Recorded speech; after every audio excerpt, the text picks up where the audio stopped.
Bom final de tarde, seja bem-vindo. Estamos no ar com mais uma edição do Destaque Rural Notícias, edição de hoje, o primeiro dia do mês de agosto de 2018, uma quarta-feira. A partir de agora, então, a gente vai trazer as notícias e as informações do agronegócio. Também vamos falar sobre trigo, comercialização, mercado interno, mercado externo, com uma entrevista com um especialista no assunto. Além disso, também vamos trazer as informações do dia da economia, cotações e também a previsão do tempo. A partir de agora, no ar, Destaque Rural Notícias. Seja bem-vindo. Destaque Rural Notícias. Patrocínio Bortolini Imóveis. Vamos começar então com a informação de que o Banco Central divulgou hoje o seu índice de commodities. E os dados mostram aí um registro de queda de 0,24% no mês de julho em comparação com o mês de junho, recuando de 197,93 para 197,45 pontos. De acordo com esse indicador, então, o segmento da agropecuária avançou 1,32%. Os produtos que compõem a categoria são carnes bovina e suína, óleo de soja, trigo, açúcar, milho, café e arroz. No acumulado dos 7 primeiros meses do ano, então, o ICBR registra valorização de 16,39%, com alta de 13,01% para o setor da agropecuária. Também hoje, outros dados que foram divulgados, dessa vez pelo IMEA, que é o Instituto Mato Grossense de Economia Agropecuária, é que a capacidade instalada dos frigoríficos de Mato Grosso atingiu o maior nível de utilização do ano no mês de julho, com o percentual de 57,07%, segundo informou o IMEA. A melhora, segundo diz o Instituto, é resultado do aumento mensal de 37,46% no abate de bovinos, em conjunto com a diminuição na capacidade frigorífica do Estado. E ainda no que diz respeito à cadeia produtiva da bovinocultura no estado do Mato Grosso, então, a vacinação do rebanho bovino no estado chegou a 29.550.000 cabeças, o que, de acordo então com o INDEA do Mato Grosso, corresponde a 98,27% do plantel local. Vamos agora falar sobre trigo, porque as incertezas relacionadas aos valores de fretes no Brasil seguem limitando as negociações envolvendo trigo e derivados, pelo menos é o que dizem pesquisadores do CPEA que trouxeram as informações sobre como está a comercialização, né, tanto interna quanto externa do trigo. E para a gente tirar todas as dúvidas e saber qual é que é a real situação, a gente vai conversar agora com o consultor de mercado da Safras e Mercado, Elcio Bento, através do Skype. Elcio, boa tarde, bom final de tarde, muito obrigado por aceitar o convite de conversar conosco, né, sobre esse assunto importante aí do trigo. Então, as incertezas estão influenciando o preço, estão influenciando os negócios? O que está acontecendo com o trigo neste momento, Elcio? Boa tarde, quase noite já, né, Cristiano? Isso. A gente está, na verdade, essa questão da tabela de fretes, ela está complicando praticamente todas as culturas, né, a questão de comercialização, de logística, mas eu diria que até no trigo ela não é o principal fator, né, para a gente ter agora, nesse momento, uma comercialização bastante lenta. A gente tem muito mais em função disso o fato da gente estar no pico da entre-safra e com muito pouco trigo já para ser comercializado. Então, a gente vai ter essa incerteza influenciando exatamente no momento que a gente tiver já lotes escolhidos da próxima safra, que deve acontecer no Paraná no final desse mês e aqui no Rio Grande do Sul só a partir do mês de outubro que a gente vai ter colheita da safra nova. Mas a comercialização, ela está normal? Não, está baixa, na verdade o volume comercializado ele está baixo, mas muito em função disso que eu te disse, a gente tem muito pouco trigo hoje no mercado disponível. E também o trigo não é uma cultura que tenha comercializações ou não tenha negociações futuras, praticamente é mercado disponível. Então, é por isso que a gente não tem esse fator exclusivamente no trigo, um fator que traga grandes complicações. Não é tão forte como é, por exemplo, em culturas que estão em plena colheita, como é o caso do algodão, por exemplo, neste momento. E que fatores, então, estão influenciando as negociações e também o preço do trigo? A gente tem alguns fatores. O primeiro é a questão de oferta, mesmo que está baixo, e a gente pode olhar também para o mercado internacional. A gente tem a possibilidade de comprar hoje trigo argentino abaixo dos preços que são indicados no nosso mercado. A referência de preço para o nosso mercado nesse momento de grande escassez de oferta fica em torno de R$1.000 aqui no estado do Paraná e no Rio Grande do Sul, em torno de 900. Sendo que na Argentina a gente consegue comprar trigo mais barato do que esses preços. A Argentina está pronunciando uma safra de quase 20 milhões de toneladas e com isso os preços já deste ano, mas também da safra nova, vêm sendo pressionados e com isso existe a possibilidade de buscar no mercado internacional a preços mais atrativos em relação ao nosso. E isso também é um fator que reduz a comercialização aqui dentro. Por isso, então, que tem que ter essa espera que está acontecendo por parte dos produtores, dos vendedores. Exato. Na verdade, a grande verdade é que existe muito pouco trigo para ser comercializado aqui no Brasil como um todo. Sim. Do lado do moinho, o moinho já comprou, já se abasteceu, trouxe um grande volume do mercado internacional. Então, o moinho está comprado, não tem necessidade imediata de venda. Mesmo o moinho menor que precisa comprar no mercado interno, ele está bem abastecido, já antecipou esse movimento de alta e agora espera, vai comprar o mínimo necessário e vai esperar a entrada da safra nova, quando é normal que os preços voltem a recuar e possibilitem momentos mais atrativos para comprar. E os preços do mercado externo, você acha que eles vão continuar nesse ritmo até quando? O que está influenciando aí nesse preço mais baixo que está trazendo essa competição para os produtores, vendedores aqui do Brasil?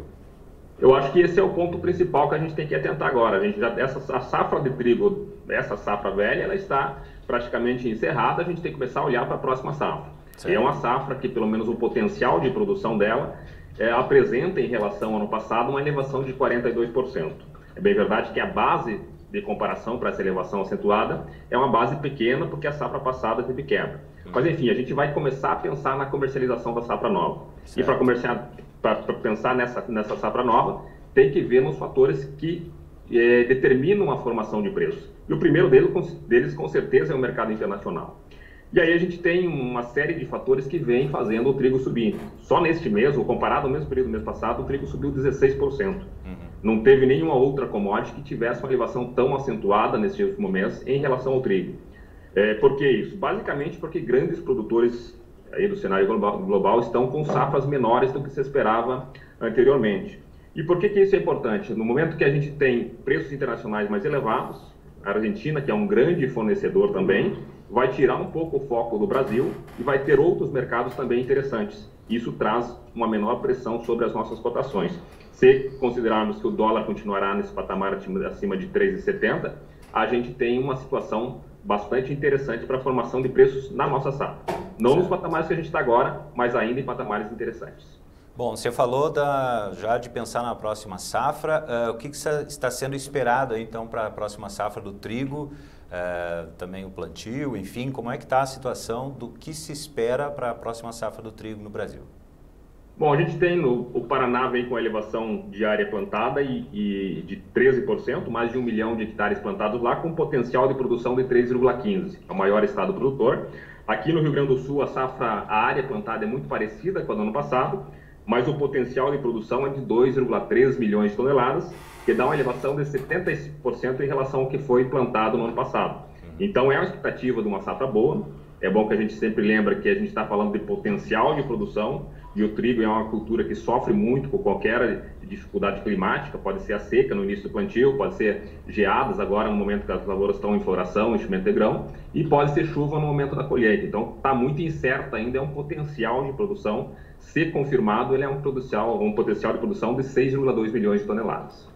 Tá certo. Olha, a gente conversou então com o consultor de mercado das safras e mercado, o Elcio Bento. Muito obrigado, Elcio, por essas informações aí e seja bem-vindo sempre aqui ao Destaque Rural Notícias.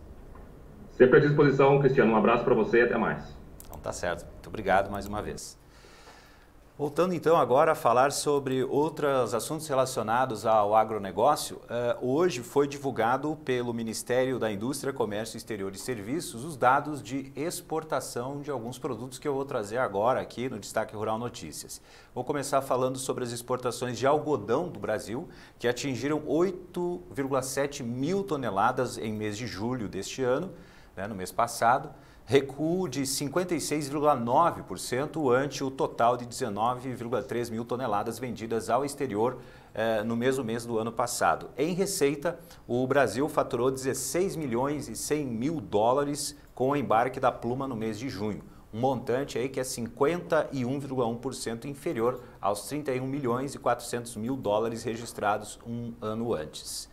Outro produto, então, de exportação que foi divulgado hoje pelo Ministério, as exportações do complexo soja, que somaram 12 milhões 136 mil toneladas no mês de julho, receita de 4 bilhões 940 milhões de dólares. Em relação ao mesmo período do ano passado, o volume aumentou 47,1% e a receita 62,7%.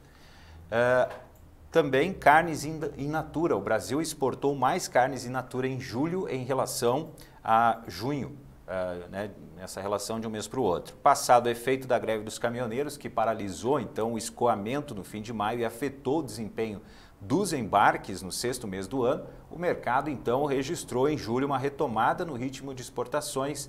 Também, como tradicionalmente acontece no segundo semestre, a demanda externa também se mostrou aquecida. A exportação então de carne bovina, segundo o Ministério, aquela que é in natura, somou 130,9 mil toneladas, um volume 140,6% superior ao total de 54.400 toneladas embarcadas em julho. Na variação anual, o avanço foi de 24,4%, ante os 5.200 toneladas vendidas ao exterior em julho de 2017. A receita com as vendas da proteína animal atingiu 636 milhões e 700 mil dólares no mês passado, aumento de 128,3% comparado ao mês anterior, quando o faturamento bateu aí 278,9 milhões de dólares. E o montante é 42,7% maior do que o que foi obtido então no mês passado. E temos aqui para finalizar sobre suco. O volume total de suco de laranja exportado, então, no mês passado, atingiu 201,9 mil toneladas, alta de 23% em relação às 164.100 toneladas que foram embarcadas em julho de 2017 e leve queda de 1,5% ante junho, quando o país vendeu 205 mil toneladas, então, ao exterior. Todos esses dados, como eu disse, foram divulgados hoje, pelo Ministério da Indústria, Comércio Exterior e Serviços. Consideram aí 22 dias úteis. Vamos agora a um comentário do professor Elmar Luiz Flores no Destaque Rural Notícias de hoje.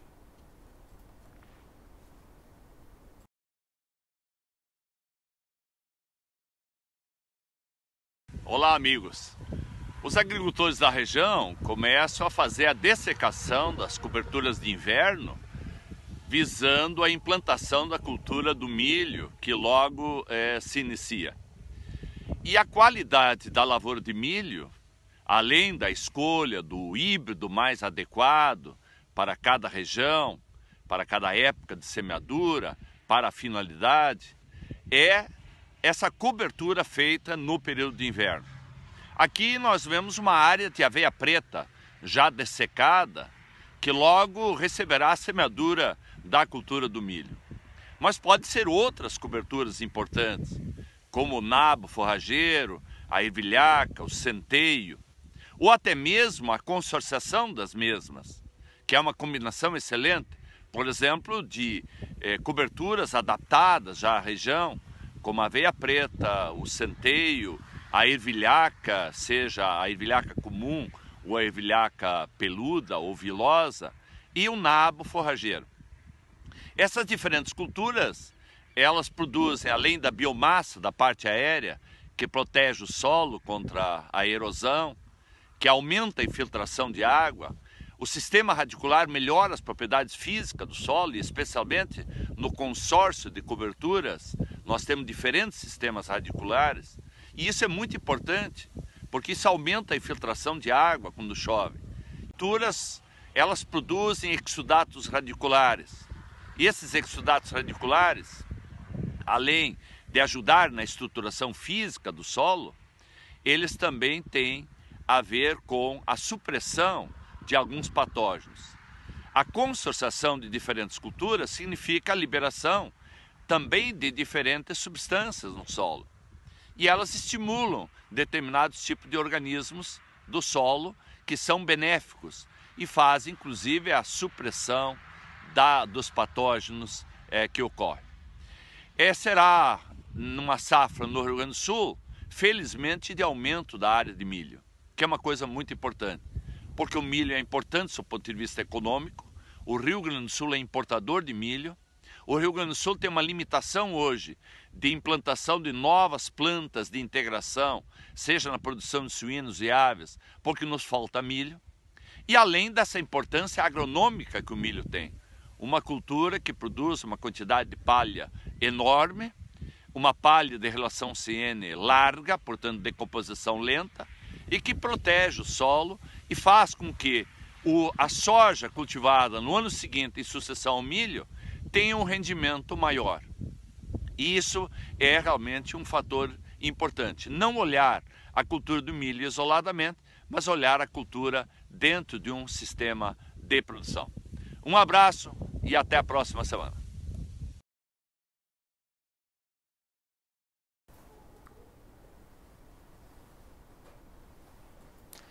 Quer diversificar os seus investimentos com segurança e rentabilidade? Saiba mais então sobre o mercado imobiliário com uma das maiores empresas do setor no estado do Rio Grande do Sul. Investimento seguro e descomplicado é na Bortolini Imóveis, é só acessar o site bortoliniimóveis.com.br.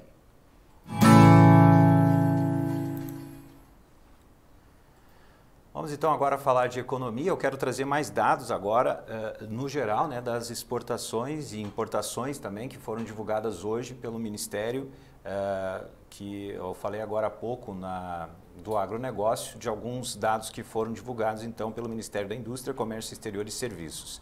O crescimento das importações, então, segundo o Ministério, em ritmo maior que o das exportações, fez o saldo da balança comercial cair nos 7 primeiros meses do ano. Segundo o Ministério, então, o país exportou 34,160 bilhões de dólares a mais do que importou no período de janeiro a julho. Esse superávit é 19,6% inferior ao do mesmo período do ano passado, que chegou em 42,496 bilhões de dólares. Apesar do recuo, o superávit foi o segundo melhor da história para o período. Em julho, por exemplo, o Brasil exportou 4,227 bilhões de dólares a mais do que comprou do exterior. Apesar da queda de 35,8% em relação ao superávit registrado em julho do ano passado, o valor é o terceiro melhor para o mês de julho, perdeu para julho de 2017 e também de 2016. Tem aqui também dados que foram divulgados hoje pela ABMAQ, a Associação Brasileira da Indústria de Máquinas e Equipamentos, no geral, foram divulgados ontem, na verdade, ontem eu falei sobre algumas máquinas do campo, mas a receita do setor de máquinas e equipamentos no geral atingiu 7,12 bilhões no mês de junho, resultado 13,1% superior ao registrado no mesmo mês do ano passado. No acumulado do primeiro semestre, o setor teve 35,07 bilhões, 4,2% acima do obtido, então, no mesmo período do ano passado. Os dados, então, como eu disse, foram divulgados pela ABMAQ. O índice de preços ao produtor também foi outro dado que foi divulgado hoje pelo IBGE. Esse índice mede a variação de preços de produtos industrializados no momento em que eles saem das fábricas. Segundo os dados, então, teve inflação aí de 2,28% no mês de junho, taxa menor do que o mês de maio, que foi de 2,55%. E o índice acumula a inflação nos 6 primeiros meses de 8,62% e no ano 13,45%, no caso em 12 meses. Também hoje foi divulgado o IPCS, que é o Índice de Preços ao Consumidor Semanal, fechou julho com taxa de 0,17%, abaixo dos 1,19% de junho. O principal responsável pelo recuo foi o grupo de despesas alimentação, que teve deflação de 0,61% em julho. Em junho, os alimentos tinham tido uma inflação de 1,59%, dado que foi divulgado hoje pela Fundação Getúlio Vargas. E para finalizar, temos aqui os dados do índice Bovespa, né? Como é que foi o pregão na Bolsa hoje? Primeiro, o que aconteceu aí durante o dia? O índice Bovespa ele iniciou em queda, né? Marcou a mínima em 78.768 pontos, mas durante a tarde ele ganhou força e se manteve praticamente estável durante toda a quarta deste 1º de agosto, ignorando aí a decisão do Comitê de Política Monetária do Banco Central dos Estados Unidos e também as pressões do novo capítulo da guerra comercial entre Estados Unidos e China. O benchmark da Bolsa Brasileira, então, fechou com leve alta de 0,10% aos 79.301 pontos. E o dólar comercial, por sua vez, após iniciar o dia em alta, chegou a R$ 3,76, R$ 3,7650, perdeu força, mas encerrou o dia com leve alta de 0,11%. Então, a cotação hoje ficou em R$ 3,7589 na venda. É a terceira valorização seguida, então, desse índice. Agora eu vou pegar aqui o dado para trazer sobre como é que, o que decidiu, então, o Banco Central em relação à taxa básica de juros, certo? Que foi uma decisão que foi tomada hoje, tinha reunião ontem e também hoje, e aí o Comitê de Política Monetária do Banco Central decidiu, então, nesta quarta-feira, manter a taxa básica de juros da economia, Selic, em 6,5% ao ano. Essa decisão já estava sendo esperada pelo mercado financeiro. É a terceira vez seguida que o Copom decide não alterar a taxa Selic. E essa taxa agora, de 6,5%, está no menor patamar desde o início do regime de metas para a inflação, que foi adotado em 1999. Hora agora da gente saber como é que vai ficar o clima para amanhã.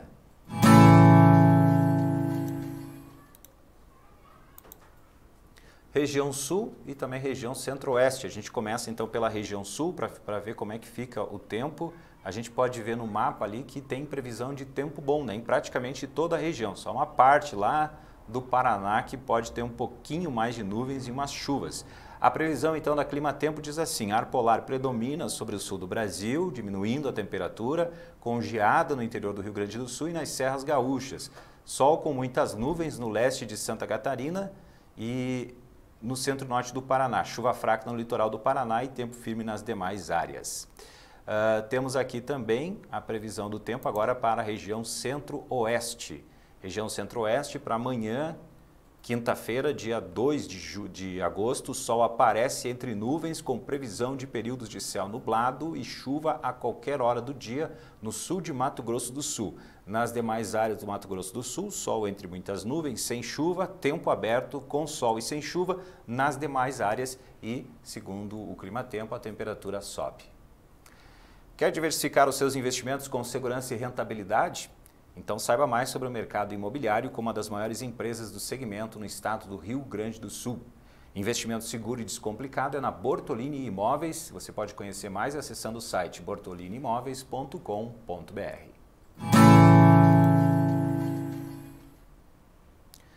Vamos finalizar então as informações do nosso Destaque Rural Notícias de hoje com as cotações do dia. A gente começa então com o farelo de soja. Em Ponta Grossa, cotação da tonelada R$ 1.430. Em Paranaguá, R$ 1.440. A saca de soja em Passo Fundo, R$ 83,00, Paranaguá, R$ 89,00, Rio Grande, R$ 89,00 e Rondonópolis, R$ 78,00. A saca do milho em Passo Fundo, R$ 41,00, em Ponta Grossa, R$ 39,00 e em Rondonópolis, R$ 26,00. Agora o trigo, a tonelada, Santa Rosa, R$ 900, Dourados, R$ 1.030 e em Cascavel, R$ 1.050, em Carazinho, R$ 900. O arroz em casca, em Pelotas, R$ 42,40, Cachoeira do Sul, R$ 42,75, em Jaraguá, R$ 40,00. Vamos agora para a cotação do feijão. Feijão carioca, em Ponta Grossa, R$ 70,00. Feijão preto em Santa Maria, R$ 120,00 e em Lagoa Vermelha também R$ 120,00. O boi gordo em Barretos, arroba R$ 143,00. Em Tocantins, R$ 131,00 também arroba. E o quilo no Rio Grande do Sul do boi gordo, R$ 4,85. O suíno vivo no interior do Rio Grande do Sul, R$ 2,95 o quilo. A média no estado do Rio Grande do Sul, R$ 2,80. O frango vivo no Rio Grande do Sul, R$ 2,90 e o frango vivo em São Paulo, R$ 3,00. Assim finalizamos mais uma edição do Destaque Rural Notícias. Muito obrigado pela sua audiência. Lembrando que o programa vai ao vivo todos os dias, de segunda a sexta-feira, às 18 horas. Também você pode assistir o programa gravado nas redes sociais e pode participar, né? Colocando seu comentário, dizendo o que você acha do programa, também com sugestões e perguntas. Além disso, temos também o nosso WhatsApp no 54991169140. 54991169140. Amanhã a gente volta com mais uma edição do Destaque Rural Notícias. Uma boa noite. Destaque Rural Notícias. Patrocínio Bortolini Imóveis.